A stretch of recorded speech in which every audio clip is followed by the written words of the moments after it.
माता भूमि पुत्रो हम पृथिव्याः, अर्थात धरती हमारी माता है और हम उनके पुत्र।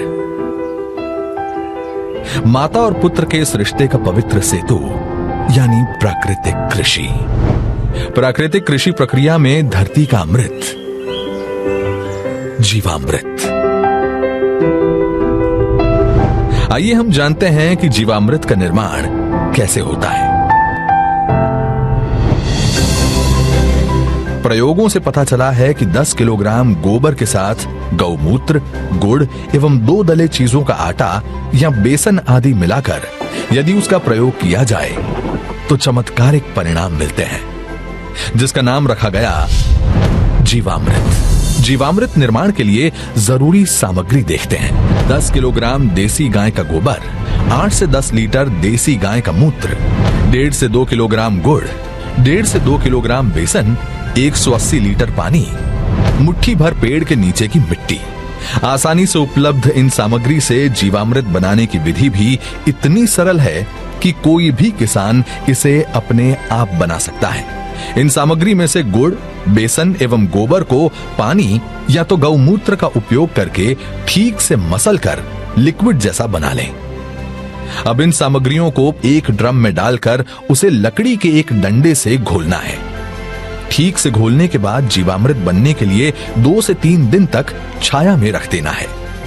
प्रतिदिन सुबह और शाम घड़ी की सुई की दिशा में लकड़ी के डंडे से 2 मिनट तक इसे घोलना है और जीवामृत को बोरे से ढक देना है। यह जीवामृत जब सिंचाई के साथ खेत में डाला जाता है तो भूमि में जीवाणुओं की संख्या अविश्वसनीय बढ़ जाती है और भूमि के रासायनिक व जैविक गुणों में वृद्धि होती है। जीवामृत को महीने में 2 बार या 1 बार उपलब्धता के अनुसार 200 लीटर प्रति एकड़ के हिसाब से सिंचाई के पानी के साथ दीजिए। फलों के पेड़ों के पास दोपहर 12 बजे जो छाया पड़ती है, उस छाया के पास प्रति पेड़ 2 से 5 लीटर जीवामृत भूमि पर महीने में 1 बार या 2 बार गोलाकार में डालना है। इससे मिट्टी स्वस्थ बनती है और फसल भी उतनी ही बेहतर मिलती है।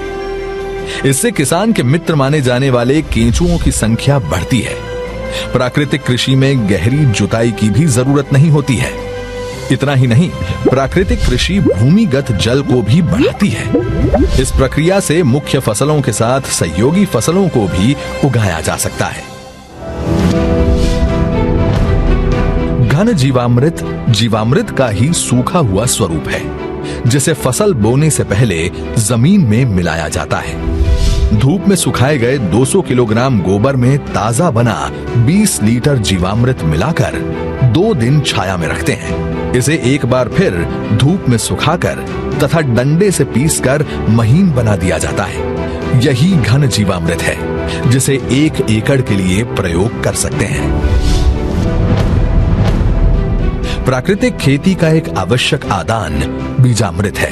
बीजामृत जहां बीज को बीज जनित रोगों से बचाता है, वहीं इसकी अंकुरण क्षमता को अद्भुत रूप से बढ़ाता है। देसी गाय के 5 किलोग्राम गोबर, 5 लीटर गौमूत्र, 50 ग्राम बुझा हुआ चूना और थोड़ी सी मिट्टी को 20 लीटर पानी में मिलाकर बीजामृत बनता है। एक रात रखने के बाद इसमें 100 किलोग्राम बीज का संस्कार किया जाता है। इसके 1 दिन बाद संस्कारित बीज बुआई के लिए तैयार हो जाता है। आच्छादन प्राकृतिक खेती का एक महत्वपूर्ण नियम है। खेती वाली सारी भूमि को फसल अवशेष से या छोटी अवधि की अंतर फसलों से पूरा ढक दिया जाता है। आच्छादन भूमि में नमी बनाए रखता है तथा वातावरण से नमी को खींचकर खेती हेतु पानी की खपत को भी अद्भुत रूप से घटाता है। जीवाणुओं एवं केंचुओं की गतिविधियों को बढ़ाता है, खरपतवार को नियंत्रित करता है तथा अंत में विघटित होकर जमीन से कार्बन उत्सर्जन को रोककर भूमि के जैविक कार्बन क्षमता को बढ़ाता है। इस कृषि विधि में वापसा निर्माण भी एक महत्वपूर्ण प्रक्रिया है, जिसमें भूमि में हवा और नमी का बराबर संतुलन बनाया रखा जाता है। प्राकृतिक कृषि विधि केवल भूमि की उत्पादन क्षमता को ही नहीं बढ़ाती है, बल्कि ये कीट एवं बीमारियों के रोकथाम के लिए भी एक प्रभावी विकल्प देती है। फसलों पर कीट पतंगों की रोकथाम के लिए स्थानीय वनस्पति पर आधारित सस्ता तथा किसान के खेत में ही बनने वाला आदान है अग्नि अस्त्र। 5 किलोग्राम नीम या अन्य स्थानीय पौधा जिसे गाय नहीं खाती के पत्ते, 20 लीटर देसी गाय का मूत्र, 500 ग्राम तंबाकू पाउडर, 500 ग्राम हरी मिर्च तथा 50 ग्राम लहसुन के पेस्ट को मिलाकर धीमी आंच में उबालकर 48 घंटे के लिए रखा जाता है। सुबह शाम 2-2 मिनट के लिए घोलें। इस घोल को 6 लीटर प्रति 200 लीटर पानी में मिलाकर 1 एकड़ में छिड़काव करते हैं। नीमास्त्र, ब्रह्मास्त्र, दशपर्णी अर्क इत्यादि भी कीट पतंगों की रोकथाम के लिए उपयोग में लाए जाते हैं। इसी तरह खट्टी लस्सी, कंडी, सौठास्त्र इत्यादि प्रभावी रूप से विभिन्न बीमारियों के निवारण के लिए प्रयोग में लाए जाते हैं। प्राकृतिक कृषि से देश में नई ऊर्जा का संचार हो रहा है। हमारे पद्म पुरस्कार विजेता सुभाष जी करके हैं महाराष्ट्र के, उन्होंने जीरो बजट खेती का एक विचार विकसित किया है। ये वो प्राकृतिक खेती वाला विषय है। इससे हमारी धरती मां भी बचती है, हमारा पानी भी बचता है और फसल भी अच्छी और पहले से ज्यादा होती है। मेरा आप सभी किसान साथियों को, देश भर के किसान साथियों को आग्रह है, आप हमारी बात को समझेंगे, मुझे पक्का विश्वास है आप उसको अपने खेत में लागू करेंगे। आजादी के अमृत महोत्सव के इस शुभ अवसर पर वर्तमान खेती की दशा एवं दिशा हेतु माननीय प्रधानमंत्री जी का ये अति महत्वपूर्ण आह्वान है। देश के लाखों किसानों ने इस विधि को स्थापित कर दिया है। गुजरात प्रदेश का डांग जिला तो पूरा ही प्राकृतिक खेती जिला घोषित कर दिया गया है। देश के कई गांव आज इस ओर परिवर्तित हो रहे हैं, क्योंकि इससे किसानों के जीवन में उन्नति आ रही है। मेरा नाम सत्या है। मैं मेरे 150 पौधा हैं जिसमें मैं प्राकृतिक खेती की अब स्प्रे कर रही हूँ। अगर जहरीली स्प्रे हम दुकानों से खरीद के करते थे तो उससे हमारे खर्चा ज़्यादा आता था, पैसा भी ज़्यादा लगता था, और इसमें हमारे को खर्चा भी कम है और फल भी अच्छा बन रहा है, जिसके लिए हमें यूरिया डालने की कोई ज़रूरत नहीं है। अब इसमें पहले सर अगर 5,000 का खर्चा हमारा आता था स्प्रे का, तो अभी हमारा 500 का भी शायद खर्चा नहीं आया है। इसलिए मैंने अपने बगीचे से शुरू करा है, पर इस साल मैं सबको बता रही हूँ कि आगे के लिए आप ही जो मैंने किया है अपने बगीचे में, आप ये स्प्रे करके देखो। दिल खुश हो जाता है सर, जब अपनी फसल इस तरह से अच्छे से आए तो दिल भी खुश हो जाता है सर।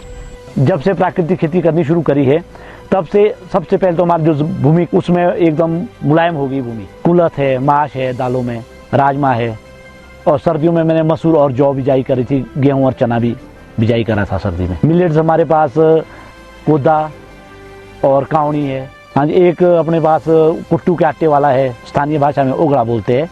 एंटीऑक्सीडेंट सबसे ज़्यादा इसमें है। ये धान हमारे पास 2 वैरायटी का है, ये लाल वाला चावल है और ये आगे वाला जो है सफ़ेद चावल है। इसकी खासियत ये है कि ये बिना सिंचाई की होता है। ये सर जी, मेरा नाम फूल कुमार, गांव बैणी मातो, तहसील महम, जिला रोहतक। मैं प्राकृतिक खेती करता हूं। अभी हमने जब से ये प्राकृतिक खेती करी है तो इसमें हम आपको दिखाएंगे। इस खेत में हमने पंचक्षेत्रीय बाग लगाया है। इसमें सेब, किन्नू, आड़ू, आलू बुखारा, अंजीर, और ये बेड पे पूरे में हल्दी है और हल्दी के नीचे चना है। इससे हमारी केवल इंटरक्रॉप की जो इनकम है वो करीब 1 साल में 1.5 से 2.5 લાખ તક મતલબ આ જાતી। કોવિડ જેવી મહામારીની પરિસ્થિતિમાં લોકોને એ સમજ આવી કે જો આપણો ખોરાકમાં શુદ્ધિકરણ હશે તો જ આપણે બચી શકાશે। તો હવે એ લોકો સમજવા માંડ્યા છે, લોકો ઉપભોક્તા સમજવા માંડ્યા છે કે આપણે પ્રાકૃતિક ખોરાક ખાવો છે, તો ત્યાં આપણે ભાવ પણ મળે છે। तो हमारा पैसा भी बचा और टाइम भी बच रहा है, और हमारी जो है खेती का, हमारी धरती माँ का स्वास्थ्य भी अच्छा हो रहा है, और उसके साथ साथ हमारा भी स्वास्थ्य अच्छा हो रहा है।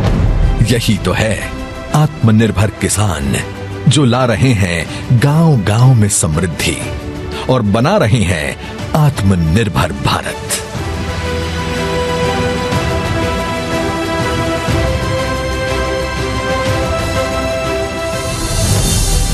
प्राकृतिक कृषि, आत्मनिर्भर भारत के आत्मनिर्भर किसान की खुशी।